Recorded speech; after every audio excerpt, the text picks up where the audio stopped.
Mame Mao Akwaba and found Dragon and SMTVGH so what friend me Ajoa searching.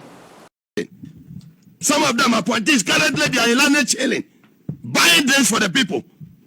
Very soon your videos will pop up. Code of conduct, and we see very soon your videos will pop up.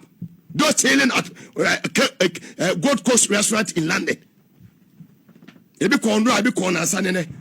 I'm sending the money to them. Their videos, all they are doing in London, the videos will pop up very soon. It happened to Sami Jeffrey. And he was fortunate. Your mama said me the acho ajobreo. Chief of staff. Today, some of the appointees they are in London chilling, buying drinks, selling drinks. My body natural Gold Coast restaurant yesterday and 3 days ago. I don't want to mention names. Continue chilling. Shall say who serve under this administration? What's all my near the Edaho?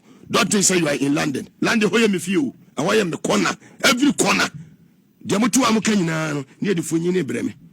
Say Mugabe Kofu into the two Sami Jeffrey into Maka woman to Mofu. Heading Kofu Tia Moye. Kofu Mo Gado Munina, young people for Munya careful this morning.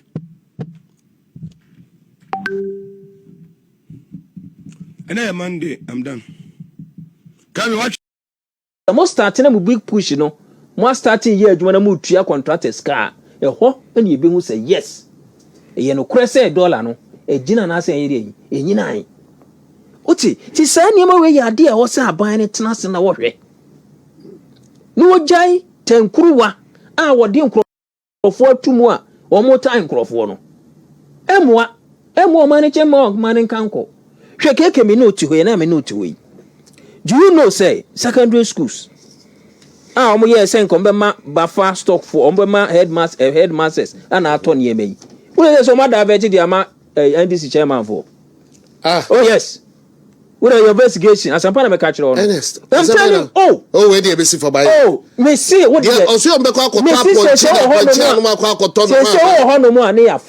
offense and headmaster near fro. And near mano, chairman, some see the bebro train. That's what's going on now. What? Oh, yes, me see what dear. Get it down. Would I get it down secondary schools? When your investigation, me Miami dear. Because that's also I was working. Me na me year Juma our municipal events district education office. So I have police, I have friends. I was a logistics officer. So I say the NDC chairman for. And I say you did Adriano no secondary school Adriano supply no ye dey ama wo mo. What do you say for now? We will find out immediately. I say no. Omo che ho Adriano first the na buffer stop for the ba no. Say na bottle ba kono 10 cedis a. E no be ba no bottle half 10 cedis. Yes, bottle half 10 cedis. Wono ho akoka. Wono hwan e ko bon hwene say quantity nenu even the quality wise. Me say that is what's going on now. Yes, that's what's going on now. Hey, Chilukeke. You best say homo. Don't be too na danko kufuado. Any doctor Mahmoud ba omo ya hihia to no. So mo timi mfa bi nka ho omo say no.